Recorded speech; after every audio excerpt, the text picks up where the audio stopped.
अभी इस समय हम खड़े हुए हैं मुंबई वडोदरा एक्सप्रेसवे पे।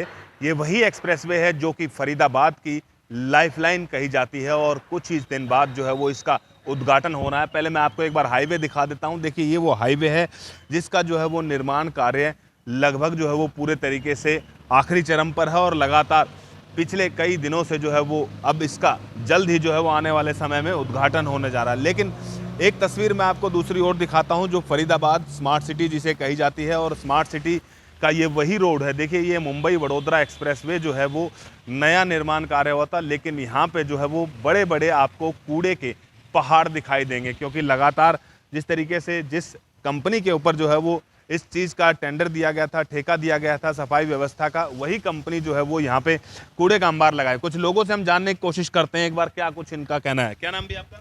देवी सिंह नाम है जी। देवी सिंह जी, एक कूड़े का ढेर आप देख रहे हो, किस तरीके से कितने दिन से पड़ा हुआ है? ये काफ़ी दिन से पड़ा है जी ये। अभी तो और नया हाईवे बन रहा है ये। और नया हाईवे बन रहा है और यहाँ कचरा डाल रखा है। देखो क्या क्या हालत है यहाँ की। इको ग्रीन वाले डाल के जाते हैं। हाँ, ये ग्रीन वाला भी डाल तो रहे हैं आगे सामने। गाड़ी लगी हुई हाँ, गाड़ी लगी हुई है, सब यहीं पे डाल के सब यहीं डाल रहे हैं। काफी दिक्कतें होती होंगी यहाँ। बाकी बहुत बदबू और बहुत दिक्कत है।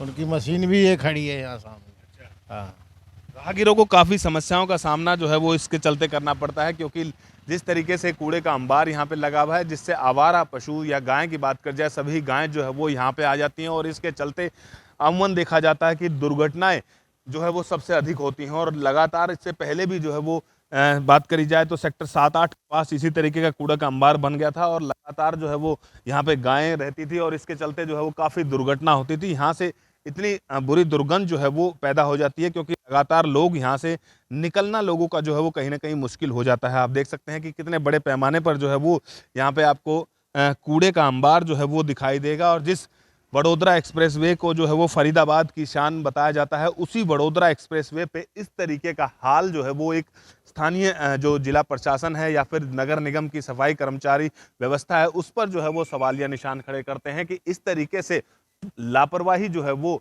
अधिकारियों की तरफ से है कि इसके खिलाफ कोई ऐसा सख्त एक्शन जो है वो उन लोगों के खिलाफ नहीं लिया जाता जो यहाँ पर जो है वो कूड़े का ढेर जो है वो जिन्होंने लगाया हुआ है। एक बार दिखा देता हूँ मैं आपको। देखिए गाड़ियाँ जो है वो बकायदा यहाँ पे आती हैं, इको ग्रीन की गाड़ियाँ आती हैं, सभी जो है वो यहाँ पे आकर के कूड़ा जो है वो डंप यहीं पे कर जाते हैं। हालांकि इन लोगों को जो कूड़ा है वो सामने इस डंपिंग यार्ड में डालना है, जहाँ पर कि इसको प्रोसेस करके जो है वो खाद और जो तमाम चीज़ें हैं वो तैयार कर जाएंगी। लेकिन किस तरीके के हालात हैं देख सकते हैं कि ये वो जगह है जहाँ पर कि इस वडोदरा एक्सप्रेसवे का निर्माण, देखिए बाकायदा जो बड़े बड़े पिलर जो है वो यहाँ से अमन जाते रहते हैं और लगातार जल्द ही जो है वो इसका निर्माण कार्य भी जो है वो चरम पर है। लेकिन इस तरीके के हालात जो है वो यहाँ पे पैदा हो गए हैं कि यहाँ से निकलना भी जो है वो दुर्भर हो रहा है, क्योंकि कहीं ना कहीं उन लोगों की लापरवाही है इसमें जिन लोगों के कंधे पर पूरे फरीदाबाद की सफाई व्यवस्था है जिसको इको ग्रीन कहा जाता है और उन्हीं के जो गाड़ियों के द्वारा जो इसी कूड़े को यहाँ पे डाला जाता है और कहीं ना कहीं